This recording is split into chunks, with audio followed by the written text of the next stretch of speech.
Hello, my dear friend. Welcome to the VUS Learning English podcast. My name is Anna, and I am so happy you are here with me today. If this is your first time listening, a very special welcome to you. And if you are coming back, thank you for returning.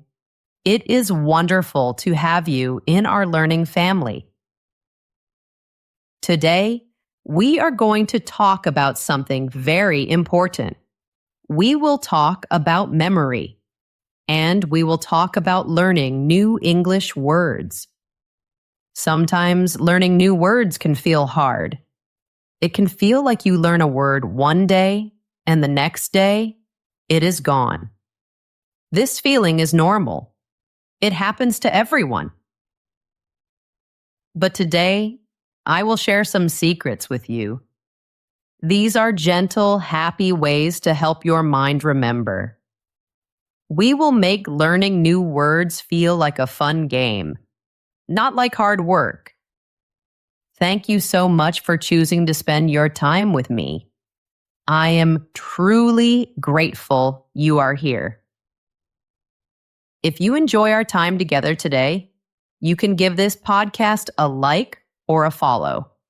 When you do that, you help other English learners find our little community.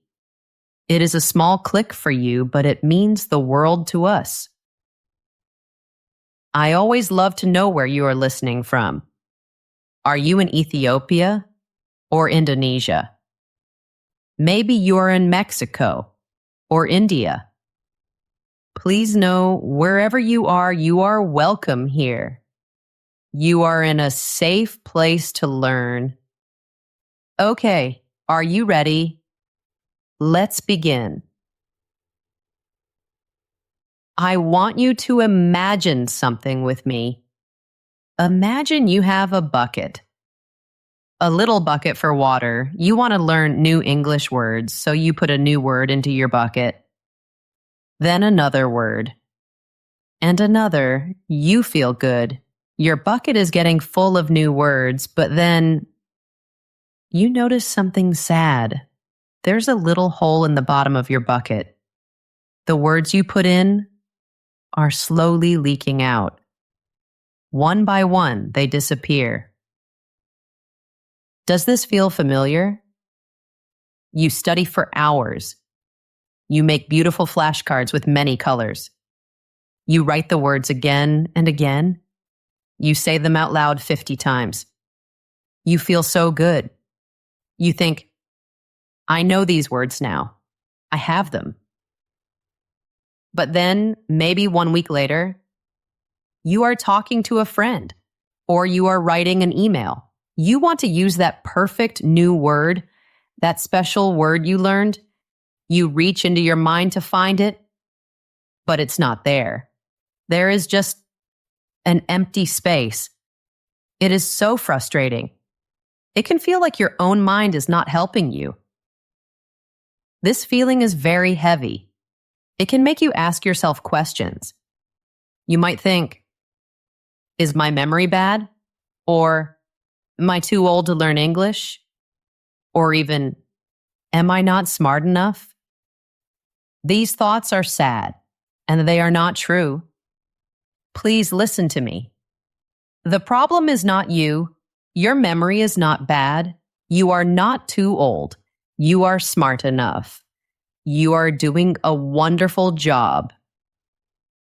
The problem is the way you were taught to learn. The old ways of learning are like trying to carry water in your hands.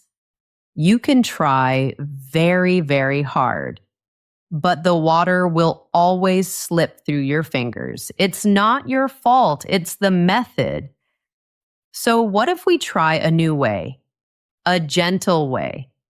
A way that works with your brain, not against it. In our time together today, I will show you the new memory helpers for 2026. These ideas will help you teach your brain to keep the words you learn, to keep them safe, for good. These are not just small tips. This is a whole new system, a new way of thinking about learning. It is based on how our amazing brains really work. So let's forget about that leaky bucket. Let's put it away.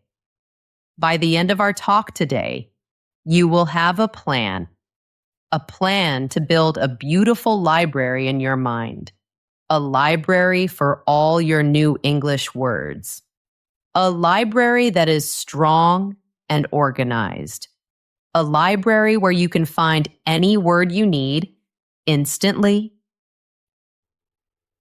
First, we need to understand something very important. We need to know why our brain forgets things. And here's a secret. Forgetting is not a mistake. Your brain forgets on purpose. It is a normal, healthy thing for your brain to do. Your brain is like a very busy manager. Every day, it sees millions of things. Sounds, colors, smells, words, faces. So much information. The brain's main job is to decide what is important and what is just noise. It tries to keep the important things, and it lets the noise go. This helps you focus on what you need for your life. Imagine you are walking through a field of tall, green grass. The very first time you walk, you make a small path. You can see where you walked, but it's a very thin line. If you do not walk on that path again, the grass will grow back. In 1 or 2 days, the path will be gone. Poof, it disappears. A new memory is just like that first thin path in the grass. If you don't visit it again, your brain lets it go. A very smart person a long time ago studied this. His name was Hermann Ebbinghaus. He called this the forgetting curve. It just means that we forget things very fast if we don't practice them. Some studies show that you can forget 70% of new words in just 1 day. Just 24 hours if you do not review them. Isn't that amazing?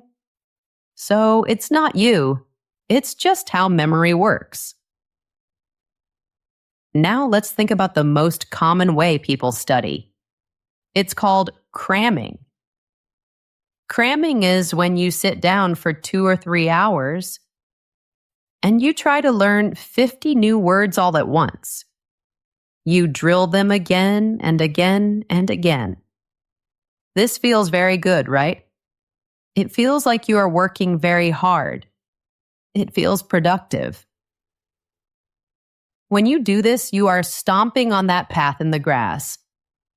Over and over in one afternoon. The path looks very clear. It looks strong, but because you did it all at one time, the brain thinks, oh, this is just a one-time thing. It's not very important for the long term. Your brain sees all that work as one single event. So as soon as you stop studying, the grass slowly starts to grow back, and the path begins to fade. There is another big mistake many people make. It is called passive review. Passive means you are not very active. You are just looking. Passive review is when you just read your notes again, or you look at your word list, or you quickly flip through your flashcards. Your brain is not working very hard. This is a very sneaky trap. It creates something called the illusion of knowing. An illusion is something that is not real. It looks real, but it is not.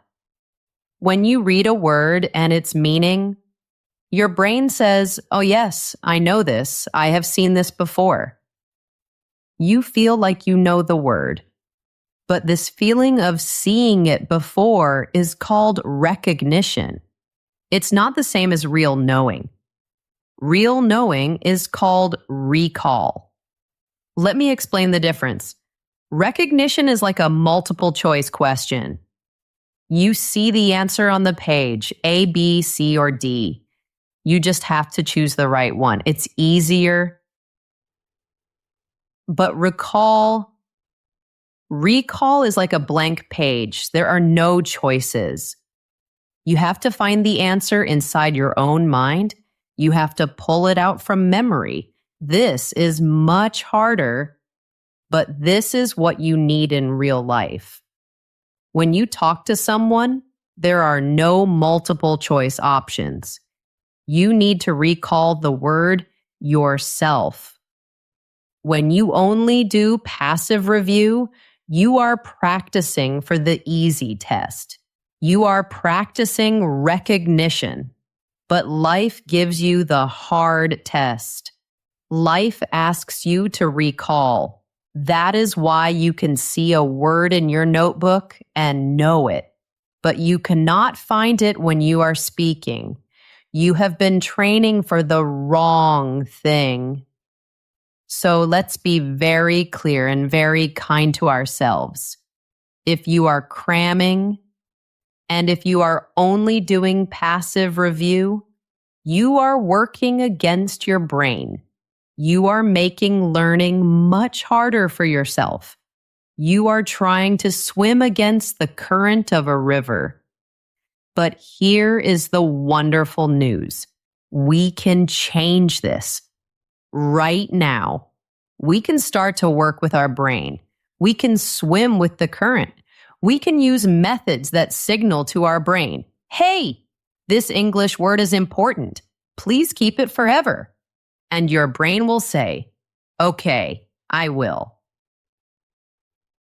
So let's talk about the new way, the 2026 memory shift. It is not about having a good memory. It is about using a good system, a kind system, a smart system. This system has 5 parts. Think of them as 5 friends who all work together. When you use these 5 friends together, something magical happens. It becomes almost impossible to forget a word. Let's meet these 5 friends. Our first friend is called the spaced repetition engine. This is our base, our foundation. It helps us beat the forgetting curve. Our second friend is mnemonic mastery.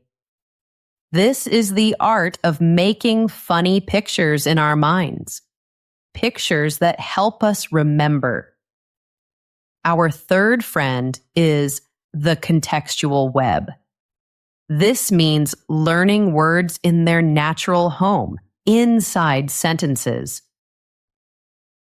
Our fourth friend is the active recall gauntlet. This is the practice of pulling words from our memory to make it stronger. And our fifth friend is the immersion matrix. This is about making English a real part of your everyday life. I know these names sound big and fancy. Don't worry. The ideas behind them are very, very simple. And I will explain each one, step by step. Let's start with our first and most important friend. Our first memory helper is spaced repetition. This idea is the king of learning. It is one of the most powerful and proven ideas in all of psychology. Spaced repetition is a way to review new words at the right time.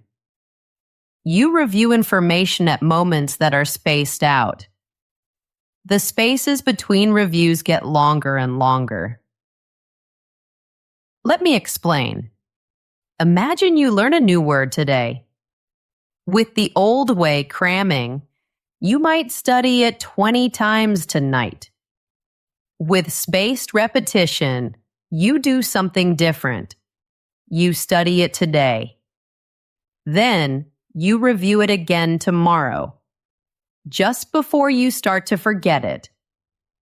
Then you wait a little longer. You review it again in 3 days. Then you wait even longer. You review it in 1 week, then in 2 weeks, and then maybe in a month. Every time you remember the word correctly, you push the next review farther into the future.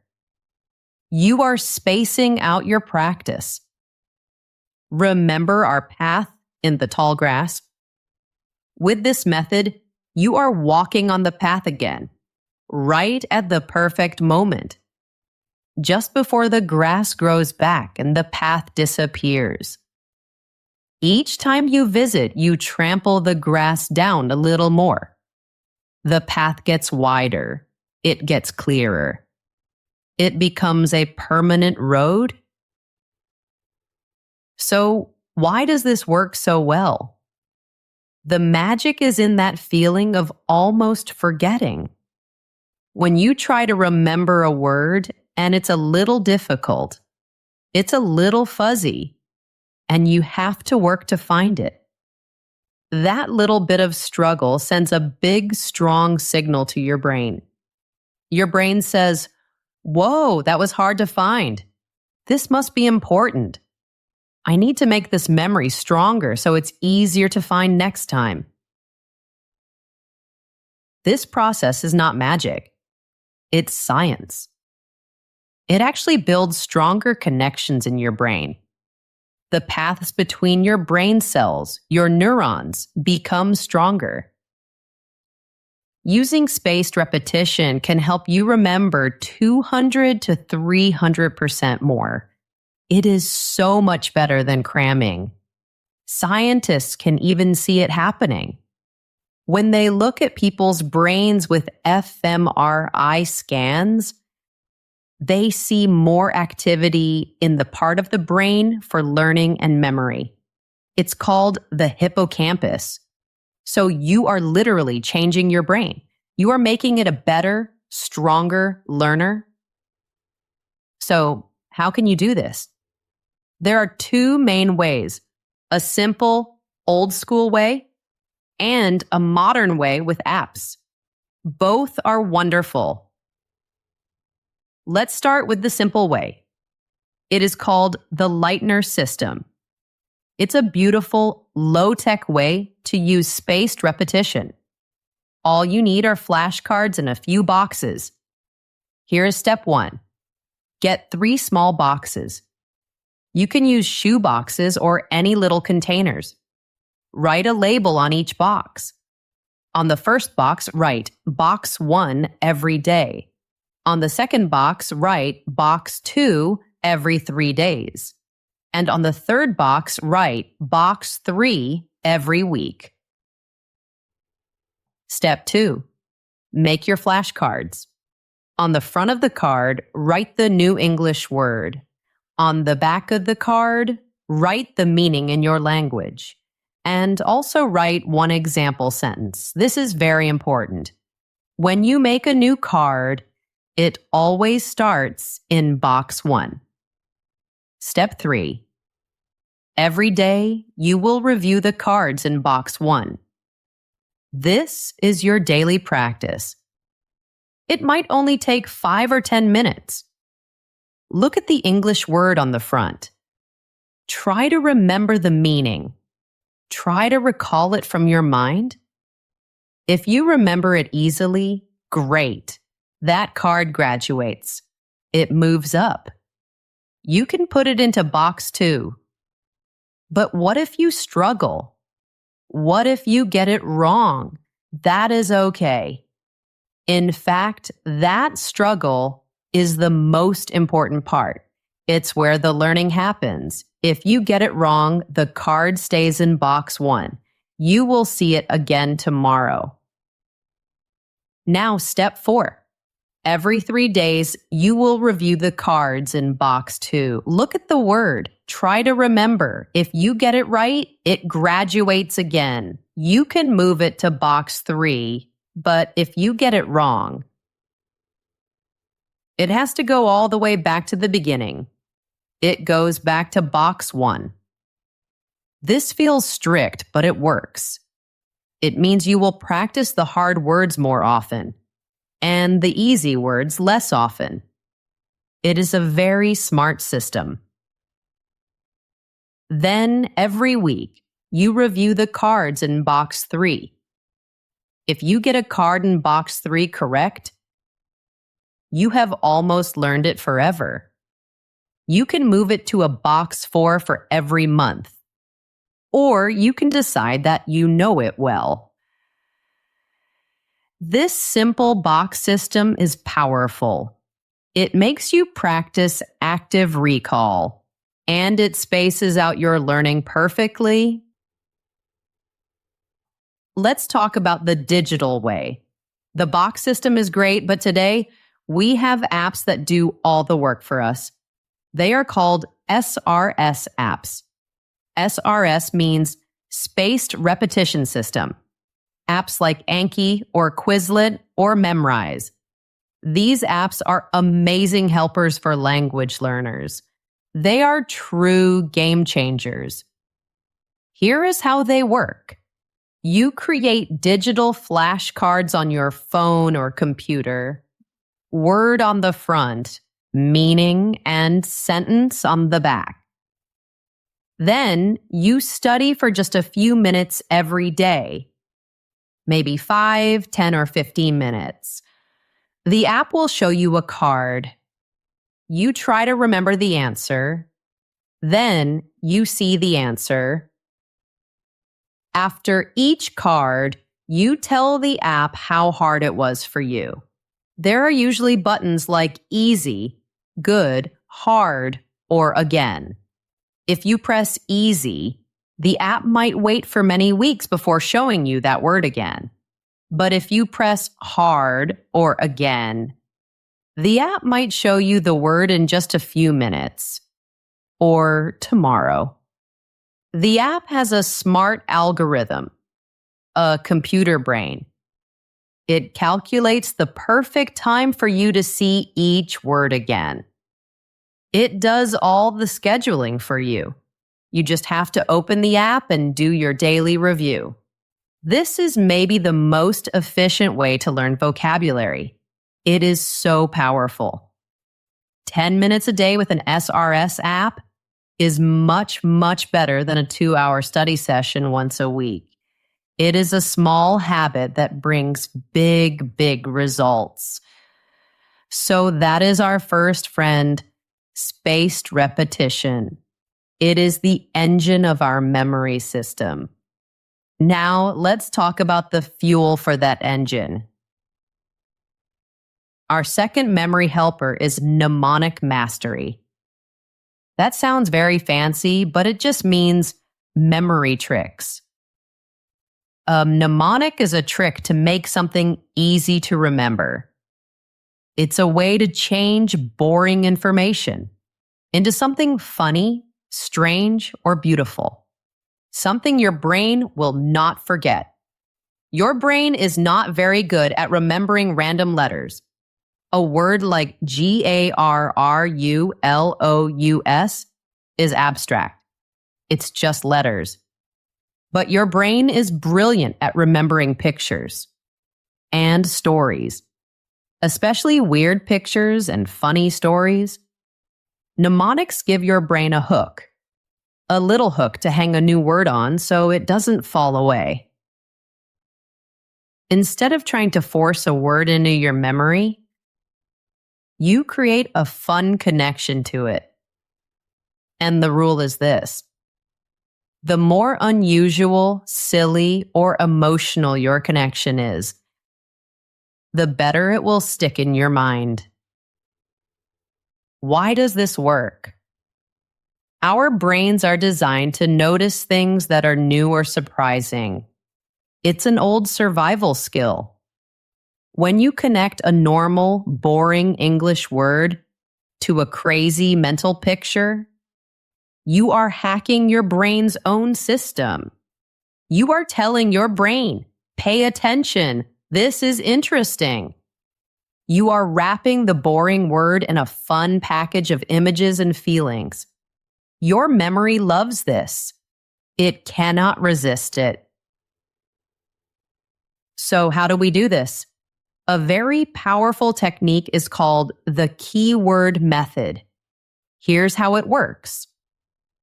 First, you find a word in your own language that sounds like the new English word, or even an English word you already know.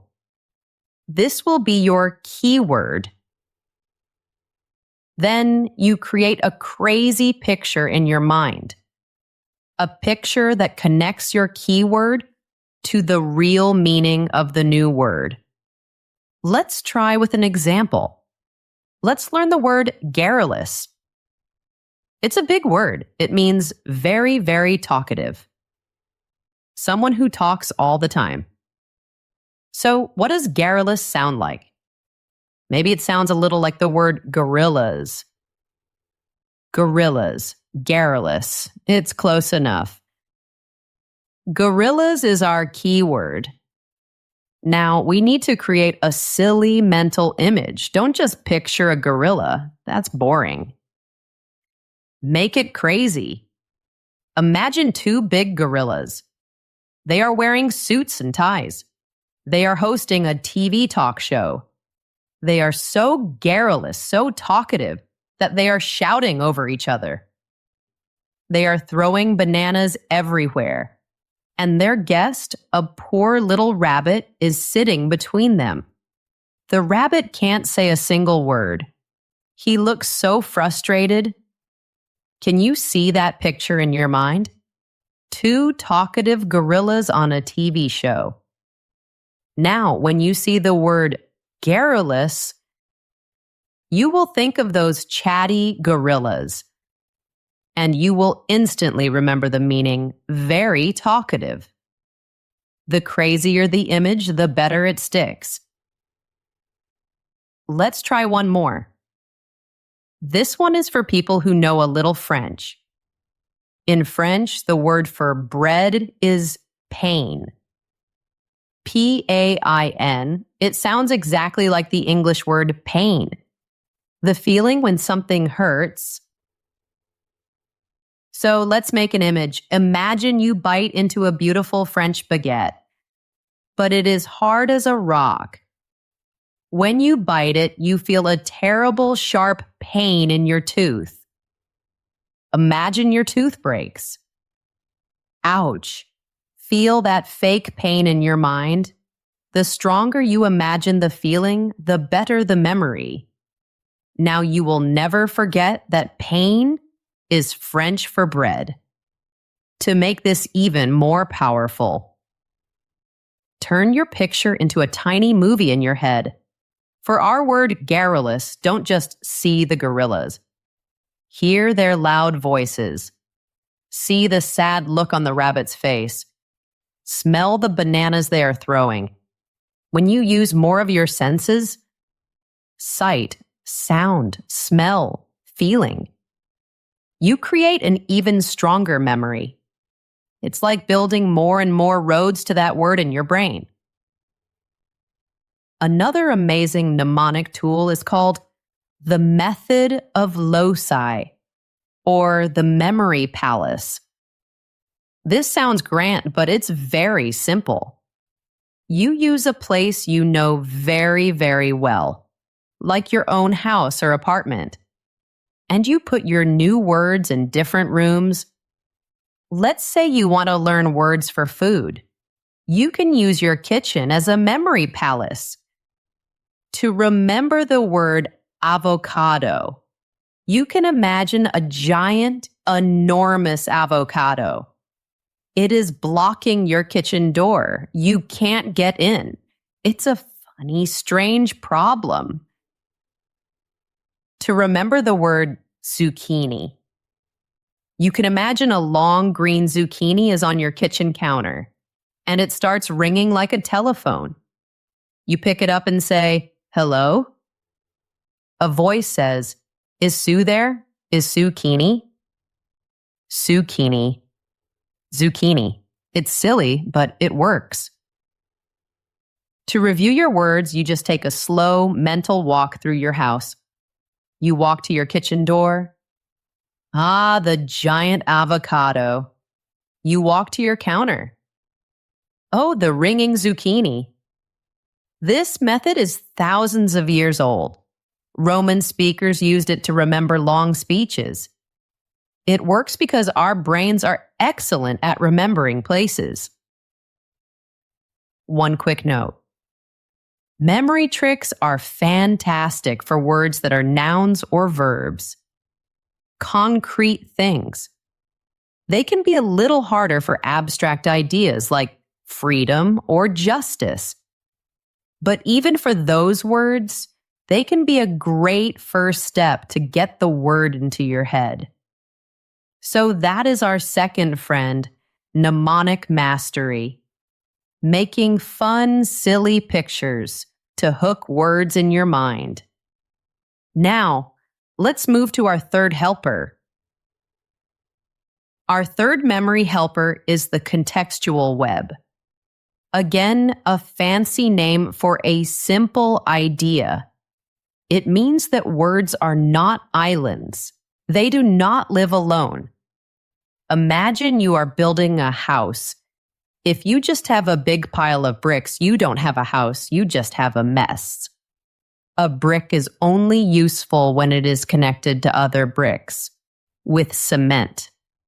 Together, they make a strong wall. Words are exactly like those bricks. To truly know a word, you must see how it connects to other words. You have to learn it in its natural home. And a word's natural home is a sentence. This means we need to stop learning from lonely word lists. A list like happy, sad, big, small. This is not how our brain works. We need to start learning words from real sentences and real stories. When you learn a word inside a sentence, you learn so much more than just its meaning. You learn its grammar. You learn its feeling. Is it a formal word?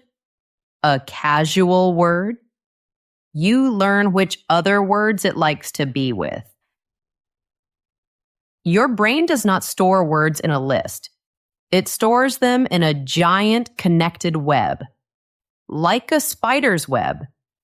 When you learn a word in context in a sentence, you are building many connections to that word in the web. When you have more connections, it is much, much easier to find the word later. So how do we do this? We stop memorizing lists, and we start collecting sentences. First, let's focus on word friends. The official name is collocations, but word friends is a nicer name. Word friends are words that native speakers often use together. They just sound right together. Learning these word friends will make your English sound much more natural. For example, don't just learn the word strong. Learn its friends. We say strong coffee, not powerful coffee. We say a strong opinion, not a heavy opinion.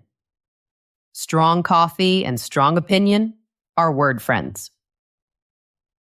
Don't just learn the word make. Learn its friends.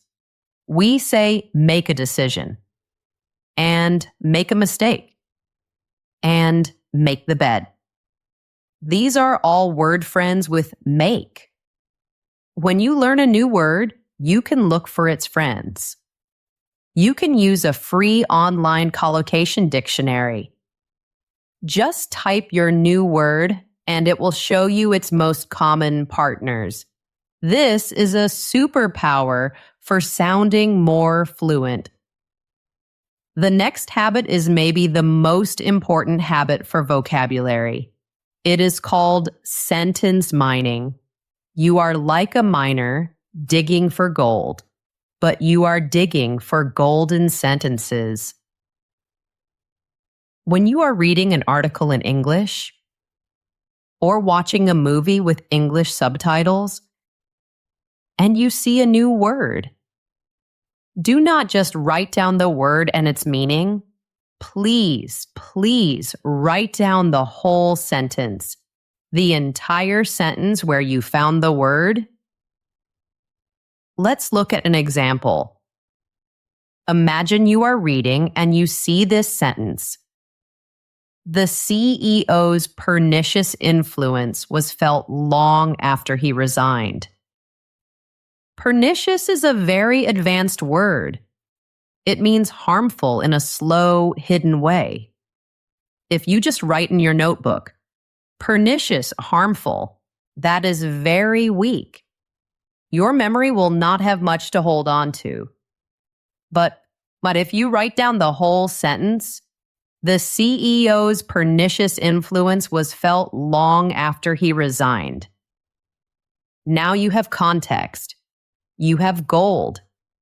You see that pernicious is used with the word influence. You see it has a very serious, formal feeling. This context is so valuable. Keep a special notebook just for your mind sentences. Your sentence collection. Now for the next level. After you learn a word in a sentence, challenge yourself to create your own sentences. This is a big step. It moves you from just understanding the word to actually using the word. Try to write 3 new sentences that are personal to you. You can make them funny or true for your life. Let's use our fancy word pernicious again. You could write, my habit of watching TV late at night is having a pernicious effect on my sleep. Or, the pernicious rumor was not true, but it hurt her feelings. When you create your own sentence, you are building a personal bridge to the word. It becomes your word, not just a word from a book. So that is our third friend, the contextual web. Learn words with their friends and in their home, the sentence. Are you still with me? You are doing wonderfully. Let's meet our fourth friend. Our fourth memory helper is the active recall gauntlet. I know, another big scary name. Let's call it the power of pulling. This idea is simple, but it is so effective. It might be the biggest change you make to your learning. Remember before we talked about the illusion of knowing? That false feeling you get when you just reread your notes. The best way to fight this illusion is active recall, the power of pulling. Active recall is the action of pulling information out of your memory. It means you are testing yourself. Instead of just looking at the answer, you force your brain to find the answer from scratch. The struggle to remember is what makes the memory stronger. It is just like lifting weights at the gym. When you lift a heavy weight, your muscle has to work hard. There is strain. That strain is what tells the muscle to grow bigger and stronger. Active recall is exercise for your brain. The struggle to find a word is the weight. Passively rereading your notes is like watching someone else lift weights. It does nothing for your own muscles. Every time you force your brain to pull out a memory, you make the path to that memory stronger. The science is very clear on this. Students who test themselves with active recall can remember 50% more than students who just reread. 50%. That is a huge difference. So, how do we do this? We need to learn to love that feeling of difficulty. When it feels a little hard to remember a word, you can smile. You can say, my brain is working. It is getting stronger right now. Difficulty is a sign of progress. Here is a great way to practice active recall. It is called the blank page method. First, study your material for a short time. For example, read 10 sentences from your sentence mining notebook. Next, put your notebook away, close it, put it in another room. You must not be able to see it. Then, take a blank piece of paper, a completely empty page. For 5 or 10 minutes, write down everything you can remember. Write the new words. Write their meanings. Write the full sentences. Write anything that is in your head. When you are finished, take your notebook again. Compare your blank page to your notes. You will immediately see 3 things. You will see what you know perfectly. You will see what is a little fuzzy or unclear. And you will see what you completely forgot. This is not a test to make you feel bad. This is a map. It shows you exactly where your weaknesses are, so you know what you need to study next. Here's another very simple way. It is called cover and recall. You can turn any notebook into an active recall tool. Take your notebook with your collected sentences. Use your hand or a piece of paper to cover the sentence. Leave only the new word visible. Can you remember the meaning? Can you remember the whole sentence it came from? Try to say it out loud. Now, do the reverse. This is even harder, which means it is even better for your brain. Cover the new word in the sentence. Read the sentence with a blank space. Can you pull the correct word from your memory to fill the blank? This is exactly the skill you need in a real conversation. You have a thought, and you need to pull the right word from your mind. This is perfect practice. Here's one more fun active recall method. It is called the explain it to a child method. There is a famous saying, if you can't explain something simply, you don't understand it well enough. This is so true for vocabulary. Take a new word you are learning. For example, the word ambiguous. It means something that is not clear and can be understood in more than one way. Now pretend you have to explain this word to a 5-year-old child. You cannot use other difficult words like unclear or understood. You have to use very, very simple language. For ambiguous, you might say to the child, it's when mommy says something and it could mean 2 things. Like if I say, let's go to the bank. You don't know if I mean the bank with money or the bank of the river. It's not clear. That's ambiguous. This exercise forces you to find the very simple core meaning of a word. It is a powerful test of your own understanding. So that is our 4th friend, the power of pulling. Always be testing yourself. Always be pulling information out of your brain. Don't just be a looker, be a puller. We have one last friend to meet. The first 4 helpers get words into your brain and make them stay there. This final helper makes them a real part of you. Our fifth and final memory helper is the immersion matrix. Let's call it living with English. This is all about taking your new words and weaving them into the fabric of your daily life. It is the bridge between knowing a word in your head and owning a word in your heart. It is the conscious, planned effort to create an English world around you and then to actually use your new words in that world.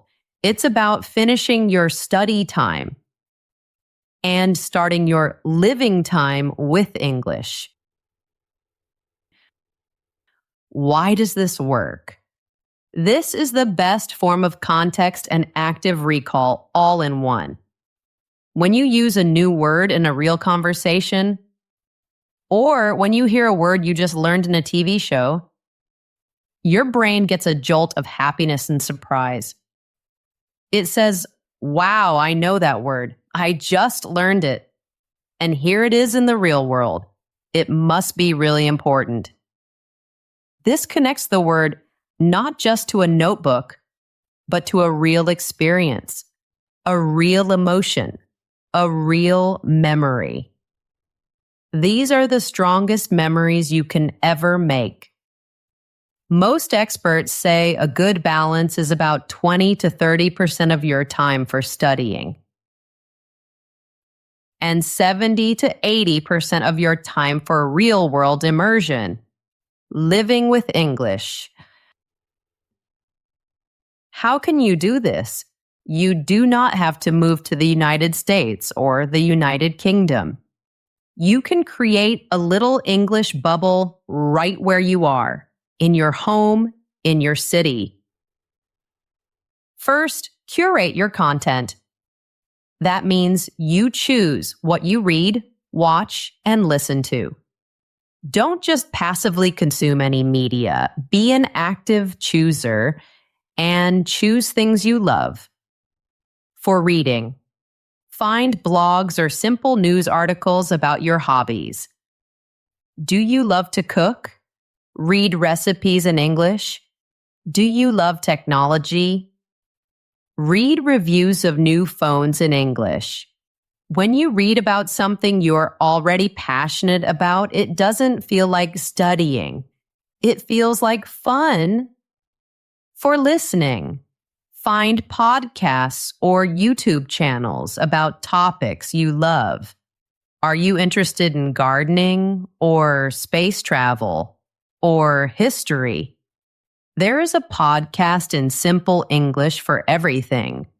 Listening helps you learn the rhythm and music of the language. For watching, watch your favorite TV shows or movies in English. This is a wonderful, relaxing way to learn. You can start with subtitles in your own language. That is okay. Then, when you feel more confident, you can switch to English subtitles. This is a great step because you see the words and hear them at the same time. And finally, when you feel very brave, you can try watching with no subtitles at all. Don't worry if you don't understand every word. Just try to follow the story. Here is another simple, powerful daily habit. Let's call it the Word of the Day Challenge. Every morning, choose one word, just one.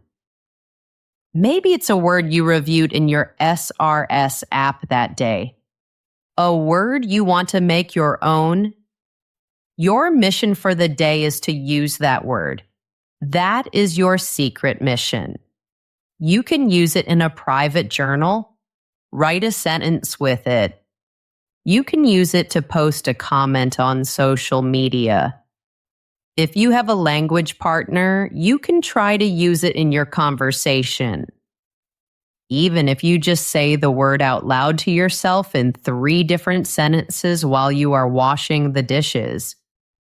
That counts. This focused practice on just one word makes it incredibly sticky. And finally, the biggest step of all. Try to think in English. This can feel strange at first, but it is one of the best things you can do. Try to narrate your own life inside your head using English. When you are making coffee, you can think, okay, now I'm getting the coffee. I am putting it in the machine. I need to add water. When you are walking outside, you can think, I see a tall tree. The leaves are green. A blue car is driving by. At first, it will be very slow. You will have many gaps. You won't know the word for everything. That's perfectly fine. When you find a gap, you can look up the word later. You are discovering what you need to learn by forcing yourself to find the English words for your daily thoughts. You are creating a practice environment that is with you all day long. Wow, that was a lot of information. You have listened so carefully. Let's take a deep breath together. Let's quickly recap our 5 friends, our 5 helpers in the 2026 memory system. They are not separate tricks. They work together as a team, a system. First was the spaced repetition engine. Review words at the perfect time, just before you forget. Use an app like Anki or the Simple Box system. Second was mnemonic mastery. Make words easy to remember. Create funny, weird mental movies to give your brain a hook. Third was the contextual web. Learn words in their natural home. Collect sentences from real life and focus on word friends. Fourth was the active recall gauntlet, or the power of pulling. Force your brain to find information. Test yourself instead of just rereading. And fifth was the immersion matrix. Living with English. Use what you learn. Make English a part of your fun daily life. Think of it this way. Mnemonics and context get the word into your head. Active recall and spaced repetition lock it in and make it permanent. And immersion makes that word a real useful tool you can use anytime. Your memory is not a leaky bucket. It never was. You were just given the wrong instructions. You were told to pour water in as fast as you could, but you should have been building a strong, beautiful pipeline. These 5 helpers are your new blueprint, your new instruction manual. They work with your brain's natural way of learning. They do not work against it. I want to be honest with you. It will not always feel easy. Active recall, by its nature, is supposed to feel a little hard, but it will always be effective. And the feeling. Oh, the feeling you will get. When you are in a spontaneous conversation, and a word you learned months ago just pops into your head at the perfect moment, that feeling of success is worth everything. It is a reward unlike any other. You can do this. I know you can. You have everything you need to succeed. So let's start right now, together. I have a little challenge for you. In the comments section, I would love for you to tell me something. What is one new English word you want to master this week? Just one. And which helper will you use? Will you create a crazy mnemonic for it? Will you go find 5 sentences with it? Let me know. I would be so happy to read your comments. Thank you, my dear friend, for sharing your time with me today. Remember that learning is a journey, not a race. Be kind to yourself. Every step you take, no matter how small, is progress. Keep going. You are doing an amazing job. If this episode was helpful for you, please consider giving it a like or a follow or subscribing. It is a small, free way to support our podcast and help it grow. Thank you again for being here. It was a pleasure to speak with you. See you next time, my friend.